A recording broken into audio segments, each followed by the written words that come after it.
ಸರ್ಕಾರ ಬಡವರಿಗಾಗಿ ಅನೇಕ ಯೋಜನೆಗಳನ್ನು ಜಾರಿಗೊಳಿಸುತ್ತೆ. ಆದರೆ ಕೆಲವು ಯೋಜನೆಗಳು ಹೊಳೆಯಲ್ಲಿ ಹುಣಸೆ ಹಣ್ಣು ತೊಳೆದಂತಾಗ್ತಾ ಇದೆ. ಯಾಕಂದ್ರೆ ಬಡ ಹಾಗೂ ಮಧ್ಯಮ ಜನರ ಆರೋಗ್ಯಕ್ಕೆ ಅನುಕೂಲ ಆಗಲೆಂದು ನಿರ್ಮಾಣವಾದ ಆಸ್ಪತ್ರೆಯಲ್ಲಿ ಹೇಳೋರು ಕೇಳೋರು ಇಲ್ಲದಂತಾಗಿದೆ.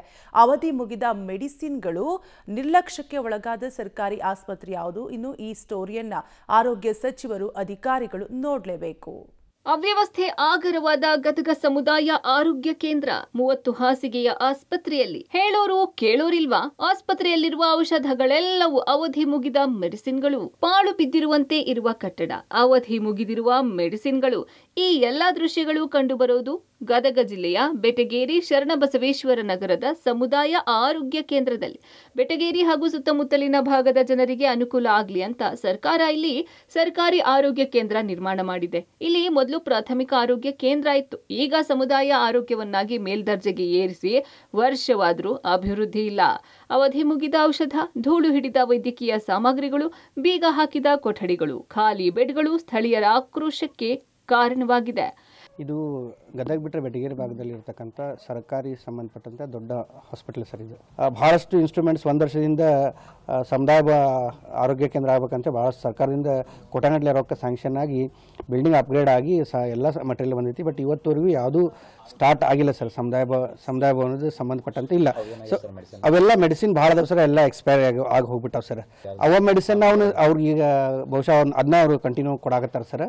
ಆ ಥರ ವ್ಯವಸ್ಥೆ ಇಲ್ಲಿ ಆಗೈತಿ. ಸೊ ಇಲ್ಲಿ ಇದೇನಾದರೂ ಸರಿಯಾಗಿ ಕಾರ್ಯಾಚರಣೆ ಆತಂದರೆ ಬೆಟಗೇರಿ ಭಾಗದಾಗ ಬಡ ಜನರಿಗೆ ಭಾಳ ಹೆಲ್ಪ್ ಆಗುತ್ತೆ ಸರ್. ICU ಫೆಸಿಲಿಟಿ ಕೂಡ ಐತೆ ಸರ್, ಅದು ಕೂಡ ಓಪನ್ ಆಗಿಲ್ಲ. ಇದು ಒಂದು ದುರಾವಸ್ಥೆ ಭಾಳ ಆಗಿದೆ. ಭಾಳ ದಿವಸದಿಂದ ನಾವು ಎಲ್ಲ ರೀತಿಯ ಇಲ್ಲಿ ಮನವಿ ಮಾಡ್ಕೊಂಡಿವಿ, ಇದು ಸರಿಯಾಗಿ ಆಗಿಲ್ಲ. ಗದಗ ಜಿಲ್ಲೆಯ ಬೆಟಗೇರಿಯ ಈ ಸಮುದಾಯ ಆರೋಗ್ಯ ಕೇಂದ್ರದಲ್ಲಿ 5 ಜನ ತಜ್ಞ ವೈದ್ಯರಿರಬೇಕು. ಆದರೆ ಕೇವಲ 2 ಮಾತ್ರ ಕೆಲಸ ನಿರ್ವಹಿಸುತ್ತಾರೆ. ಓರ್ವ ಡೆಂಟಿಸ್ಟ್, ಇನ್ನೋರ್ವರು ಫಿಸಿಷಿಯನ್. ಇವರು ಕೂಡ ಸರಿಯಾಗಿ ಬರುವುದಿಲ್ಲ ಅಂತ ರೋಗಿಗಳು ಆರೋಪ ಮಾಡ್ತಾರೆ.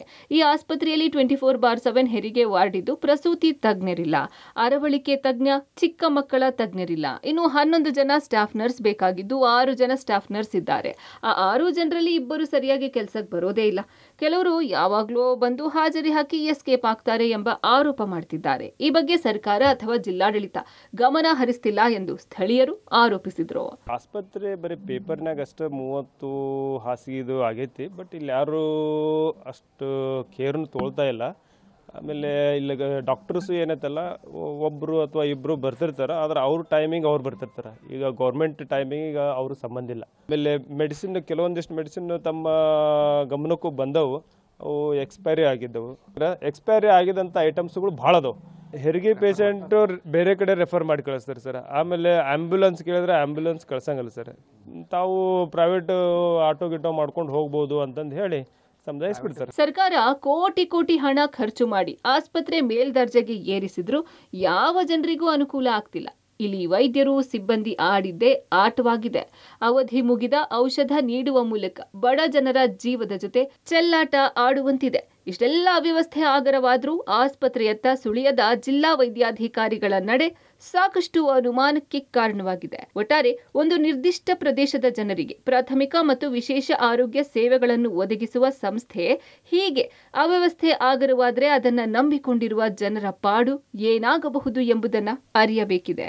ಇನ್ನು ಮುಂದಾದ್ರೂ ಸಂಬಂಧಿಸಿದ ಅಧಿಕಾರಿಗಳು ಇತ್ತ ಕಡೆ ಗಮನ ಹರಿಸಿ ಆಸ್ಪತ್ರೆಗೇನೆ ಚಿಕಿತ್ಸೆ ನೀಡುವ ಮೂಲಕ ಜನರ ಆರೋಗ್ಯ ಸೇವೆ ಕಲ್ಪಿಸಲಿ ಎಂಬುದೇ ನಮ್ಮ ಆಶಯ. Bhimanagouda B Patil, public TV, Gadag.